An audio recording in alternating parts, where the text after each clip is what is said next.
Greetings. I'm honored to present our research on UAS altitude compliance, specifically how human factors shapes the trends, challenges, and solutions we see emerging. This project was conducted by our team, Dr. Vivek Sharma, myself, Sean Kelly, Jia Keshup, Umesh Chandratnawa, Dr. Brooke Wheeler, and Dr. Ursoy Sabasi. To start things off, we defined Unmanned Aircraft Systems, or UAS, as a fixed-wing or multi-rotor aircraft operated without an onboard pilot. In the last decade, their use has surged across industries, such as package delivery, construction, firefighting, and inspections. According to the FAA Airspace Forecast, by 2028, the United States will have nearly 1.92 million recreational UAS and over 1.2 million commercial units. Most operations involve small UAS restricted to 400 feet above ground level, with the operator fully responsible for staying within this limit. Despite the 400-foot cap, noncompliance is widespread. Howard found that over 90% of reported drone sightings exceeded legal limits, and 32% soared well over 4,000 feet. Recreational users, who make up 80% of operators, are much less compliant than certified commercial users, largely due to gaps in training and regulatory awareness. The safety stakes are real.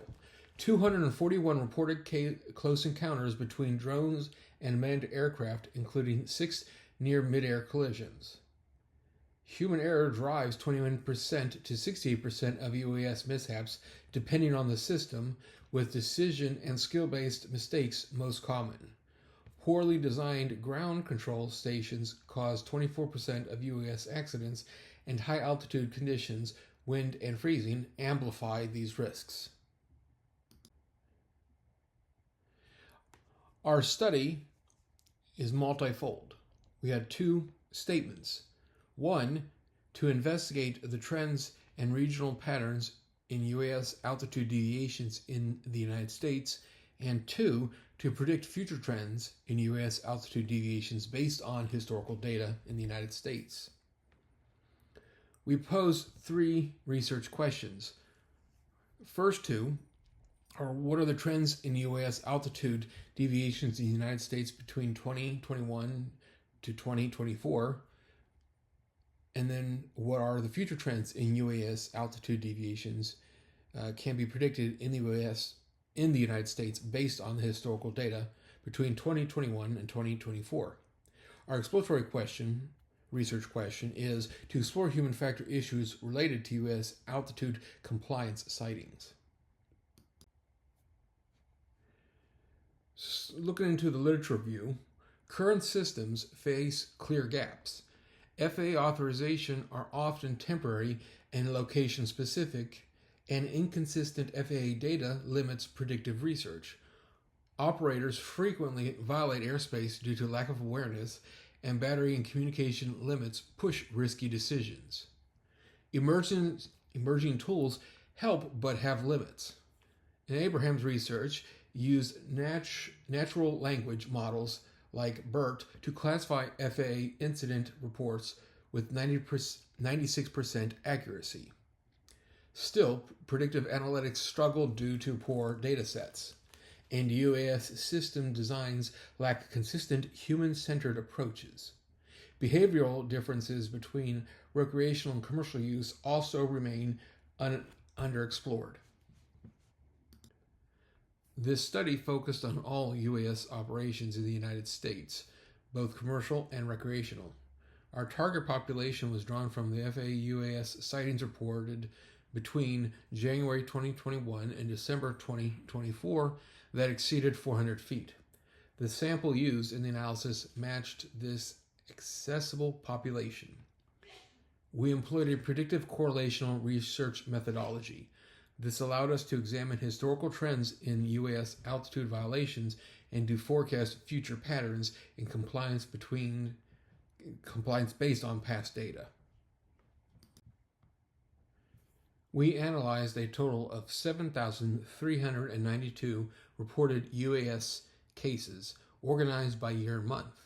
This provided a clear picture of operational frequency and allowed us to track how violation patterns changed over time. Our regional analysis showed clear variation in altitude deviation rates across different parts of the country.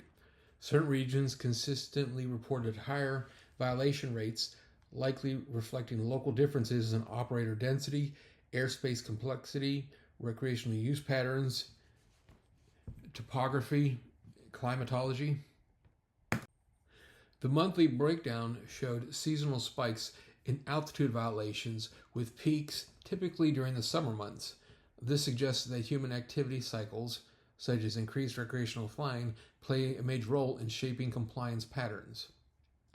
When visualizing the proportional data, we identified specific geographic areas where altitude deviations were most concentrated. These hotspots suggest opportunities for target intervention to address human factor challenges unique to each region. Our geographic breakdown across the 4 years revealed persistent clusters of altitude deviations. These clusters highlight where human behavior, local conditions, or enforcement gaps combine to elevate risk. The annual trends showed a slight but noticeable decline in altitude violations over the study period.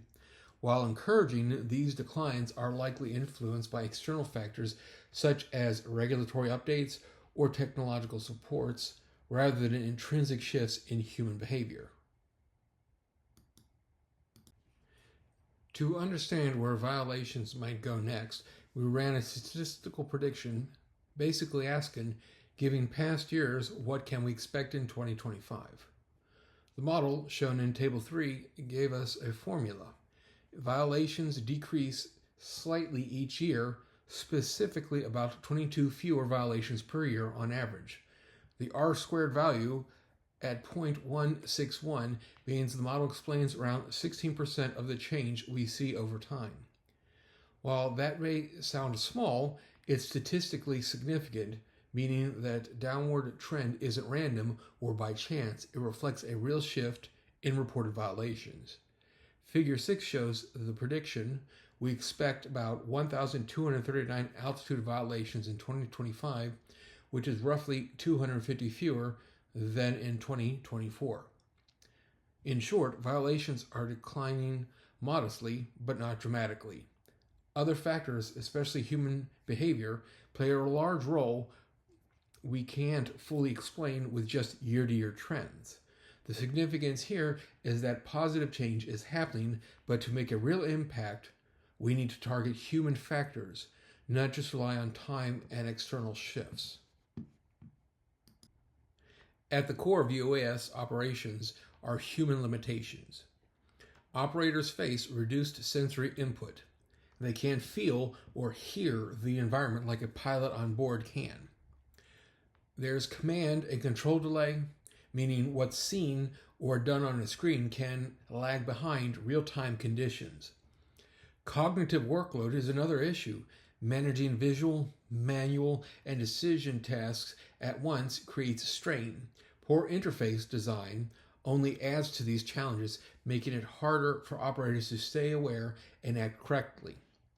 Military research, including studies by Manning, Tavares, and Williams, shows these human factors are key causes of UAS mishaps, and the civilian world faces the same vulnerabilities. The data tells us altitude deviations are improving slightly, but the problem hasn't gone away.